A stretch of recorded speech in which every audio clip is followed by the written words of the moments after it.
Et si nous vous disions que vous pouvez subtiliser des dizaines de millions de dollars à 5000 personnes juste avec une vidéo et quelques publications Instagram?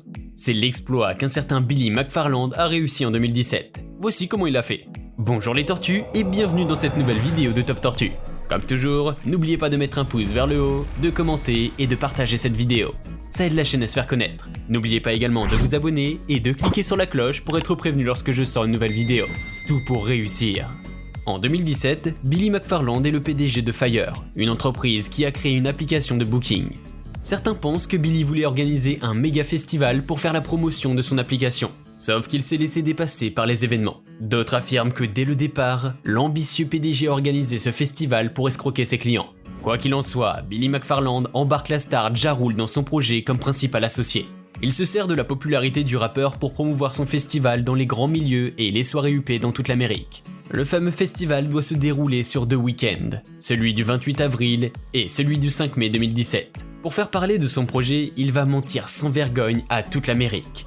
Il dit à qui veut l'entendre qu'il va transformer une île des Bahamas en un endroit paradisiaque pendant 2 week-ends. La dite île aurait d'ailleurs appartenu à Pablo Escobar lui-même.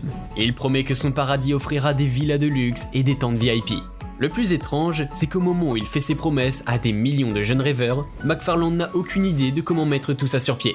En plus de Ja Rule, Billy McFarland va engager des influenceurs jouissant d'une notoriété sans pareille sur Instagram. Il leur paye des sommes d'argent faramineuses pour faire la pub de son festival. Des influenceuses d'Instagram telles qu'Alexandra Ambrosio, Kendall Jenner, Ali Baldwin, Bella Hadid et Emily Ratajkowski ont été payées plusieurs dizaines de milliers de dollars rien que pour faire la pub du festival de Billy McFarland sur leur compte.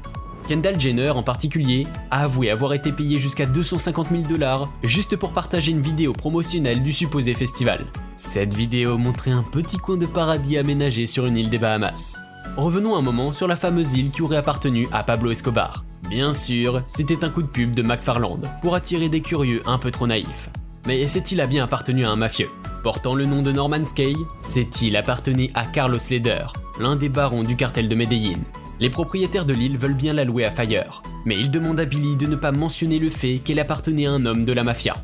Mais Billy va violer cet accord en racontant partout qu'elle appartenait à Pablo Escobar car c'est important pour son plan marketing.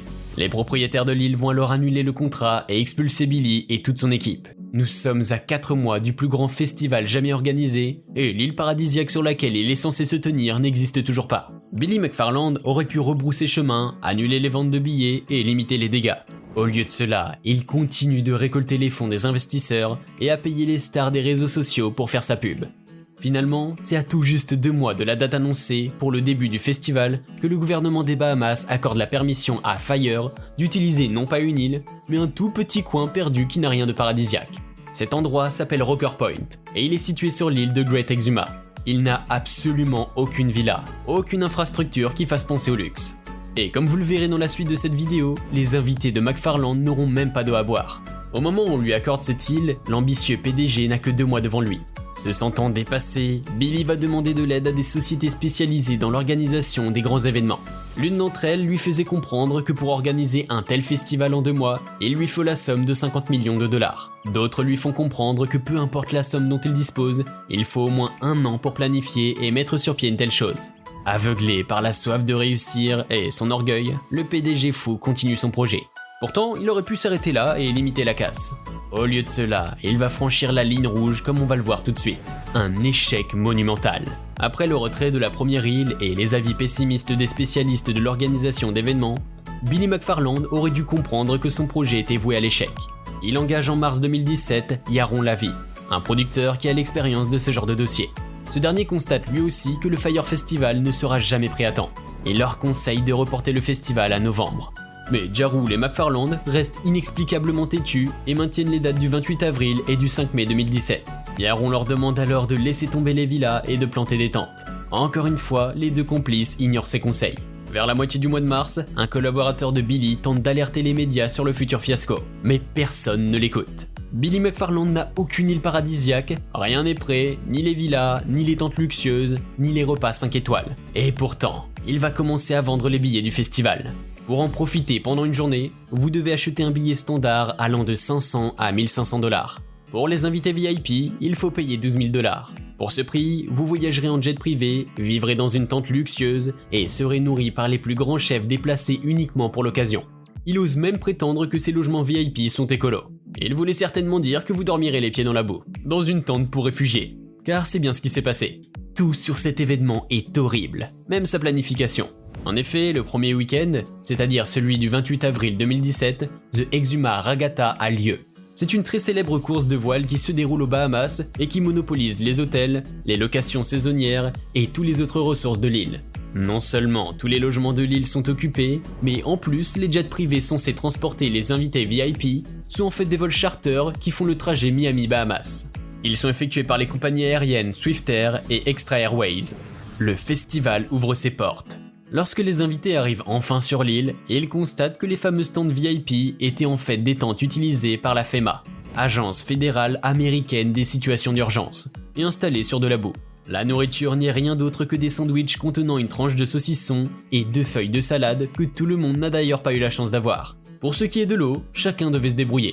Au cours d'un documentaire diffusé en 2019 par Netflix, un proche collaborateur de Billy McFarland raconte une histoire sordide selon laquelle le PDG lui aurait demandé de faire une fellation à un douanier en échange de quelques bidons d'eau.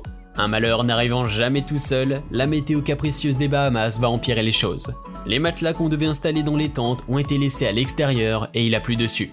Les routes non bitumées sont transformées en pistes boueuses. Puisque Billy McFarland n'a versé aucune avance, de nombreux services se sont désistés à la dernière minute. Les services médicaux, les services de sécurité, etc.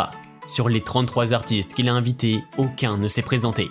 À la place, McFarland a fait appel à un DJ dont la musique était assez forte pour qu'on ne puisse pas entendre les plaintes des invités. Voyant la détresse de plus de 500 étrangers sur leur île, les locaux viennent leur proposer leur aide sous forme d'hébergement, eau et nourriture, mais à des prix faramineux.